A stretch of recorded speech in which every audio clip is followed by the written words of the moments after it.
Hi, friends! Welcome to Piku Biku. Let's enjoy some good stories and rhymes. In a quiet little house on the edge of the village, there lived a community of tiny mice. They were cheerful little creatures who loved nibbling on crumbs, exploring dark corners, and playing hide and seek under the pantry shelves. Life would have been perfectly peaceful if not for one constant danger. A silent, swift, and sharp-eyed cat named Whiskerclaw lived in the very same house.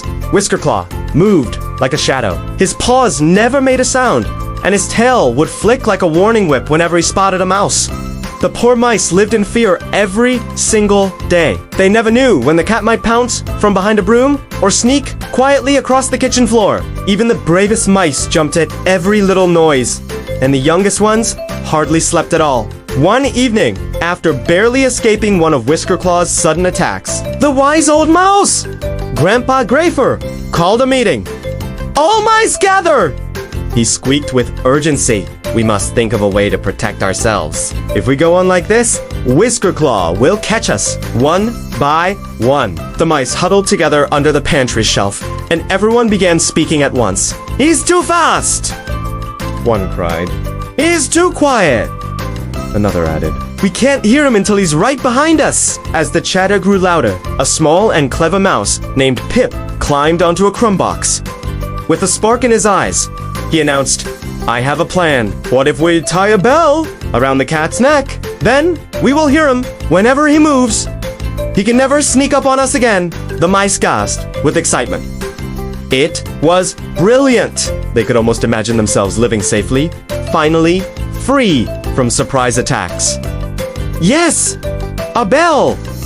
A bell for the cat!" they cheered, stamping their tiny feet in agreement. Even Grandpa Grafer nodded. "A very clever idea indeed. If Whiskerclaw cannot sneak, we can always escape!"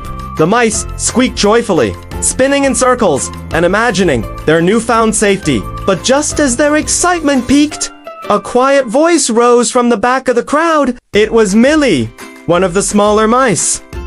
"That's a wonderful plan," she said softly. "But who will put the bell on the cat?" Suddenly, the room fell silent. Pip's proud smile faded. The cheering stopped completely. The bravest mice took a step backward. Grandpa Grafer stroked his whiskers awkwardly. One mouse squeaked, "Not me! Hell eat me!" another said, "I'm far too small." A third muttered, "I would, but I think I'm catching a cold." One by one, every single mouse found a reason to avoid the dangerous task. The brilliant plan, which had been so exciting just moments ago, now seemed completely impossible. After all, who would dare approach? Grandpa Grafer finally spoke again, this time more gently. "My friends, Pip's idea is wise, but we must remember something important. A good plan must also be a possible plan. It is easy to suggest a clever solution, but the real challenge lies in actually carrying it out." The mice slowly nodded, understanding the truth in his words. The meeting ended quietly. They didn't have a magical solution, but they had gained some real wisdom. From that day forward, the mice focused on practical ways to stay safe, like finding better hiding places, using watchful teamwork, and listening carefully. They stopped dreaming of impossible ideas and started working together to survive smarter each day. And though Whiskerclaw remained a danger, the mice grew wiser, braver, and much more thoughtful about the plans they made. The moral of this story is simple. It's easy to suggest impossible solutions. True wisdom lies in choosing ideas that can actually be put into action. Dear friends, hope you all enjoyed the story. Please join Piku Biku for more. Bye!